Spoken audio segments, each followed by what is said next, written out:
Welcome viewers, Oswal pump limited के IPO analysis video में आपका स्वागत है। आज हम बात करेंगे एक ऐसे आईपीओ के बारे में जिसने मार्केट में काफी चर्चा बटोरी है। क्या आपको इसमें सब्सक्राइब करना चाहिए या नहीं, आइए जानते हैं। सबसे पहले आइए देखते हैं कंपनी का प्रोडक्ट मिक्स कैसा है। ओसवाल पंप्स मोस्टली 3 कैटेगरीज में डील करता है: सबमर्सिबल पंप्स, मोनोब्लॉक पंप्स और अदर पंप्स एंड सर्विसेज।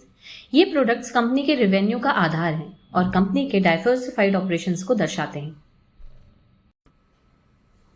अब फोकस करते हैं आईपीओ के इंपॉर्टेंट टाइमलाइंस पे। आईपीओ का सब्सक्रिप्शन 13 जून को ओपन हो रहा है और 17 जून को इसकी क्लोजिंग है।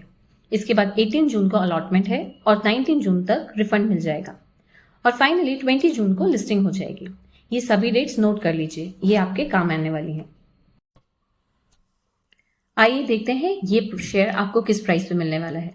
इसका प्राइस रेंज 584 रुपीज से 614 रुपीज पर शेयर होगा। लॉट साइज 24 शेयर्स का है। मिनिमम इन्वेस्टमेंट 14,000 के अराउंड होगी। कंपनी की face value 1 rupees per share है। टोटल नंबर ऑफ शेयर्स जो ऑफर किए जा रहे हैं वो अराउंड 2.26 करोड़ है। इसका इश्यू साइज 1363 करोड़ से 1387 करोड़ के बीच में है और फ्रेश इश्यू 810 करोड़ है। आइए कंपनी के फाइनेंस पर भी एक नजर डाल लेते हैं। आप देख सकते हैं रेवेन्यू फ्रॉम ऑपरेशंस में लगातार ग्रोथ दिख रही है। नेट प्रॉफिट्स भी इंक्रीज हुए हैं जो कंपनी की प्रॉफिटेबिलिटी शो करते हैं। कैश फ्लो फ्रॉम ऑपरेशंस भी पॉजिटिव हैं और कंपनी के प्रॉफिट मार्जिन्स भी एफिशिएंटली ग्रो हो रहे हैं। ओसवाल ग्रुप्स की ग्रोथ स्टोरी में पीएम कुसुम स्कीम का बहुत ही इंपॉर्टेंट रोल रहा है। जैसे कि आप स्क्रीन पर देख सकते हैं, इस स्कीम का रेवेन्यू में कंट्रीब्यूशन लगातार बढ़ा है। फाइनेंशियल ईयर 2022 में यह 55.3% था, जो अब बढ़कर 87.3% हो गया है। हालांकि यह कंपनी के लिए रिस्की भी है। अगर गवर्नमेंट इस स्कीम के लिए फंड का एलोकेशन कम करती है तो कंपनी की ग्रोथ पर काफी नेगेटिव इम्पैक्ट पड़ सकता है और रेवेन्यू इफेक्ट हो सकती है। लेट्स टॉक अबाउट आईपीओ से रेज किए हुए फंड के इस्तेमाल की। फंड का एक बड़ा हिस्सा लगभग 34.9% डेट रिपेमेंट के लिए जाएगा, जिससे कंपनी की लायबिलिटीज कम होंगी।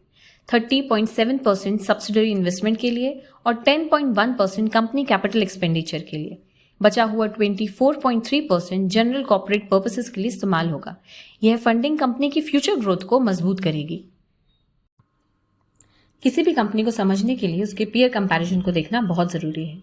यहाँ हम देख रहे हैं ओसवाल ग्रुप का पीई रेशियो, जो कि 24.2% है और काफी कम है। वैल्यूएशन के हिसाब से यह अट्रैक्टिव माना जाता है। पीएस के कंपैरिजन में इसका रिटर्न ऑन इक्विटी हाईएस्ट है 72.6%, जो कि शेयर होल्डर्स के लिए अच्छी खबर है। रिटर्न ऑन कैपिटल एम्प्लॉयड भी 56% के साथ हाईएस्ट है, जो कंपनी की एफिशिएंसी दर्शाता है। तो इन सभी इंपॉर्टेंट फैक्टर्स को ध्यान में रखते हुए एनालिस्ट्स की क्या राय है? एसपीआई सिक्योरिटीज की रिकमेंडेशन है subscribe for long term investment horizon. इसका मतलब ये है कि अगर आप लंबे समय के लिए इन्वेस्टमेंट करना चाहते हैं तो यह आपके लिए एक अच्छा ऑप्शन हो सकता है। हम एसबीआई रजिस्टर्ड इन्वेस्टमेंट एडवाइजर नहीं है। यह वीडियो केवल एजुकेशन और इन्फॉर्मेशन पर्पस के लिए है। इन्वेस्टमेंट से पहले आप अपनी खुद की रिसर्च करें या किसी फाइनेंशियल एडवाइजर से सलाह लें। इस वीडियो को देखने के लिए बहुत बहुत धन्यवाद। अगर आपका कोई सवाल है तो कमेंट सेक्शन में पूछें और इस चैनल को सब्सक्राइब करना ना भूलें।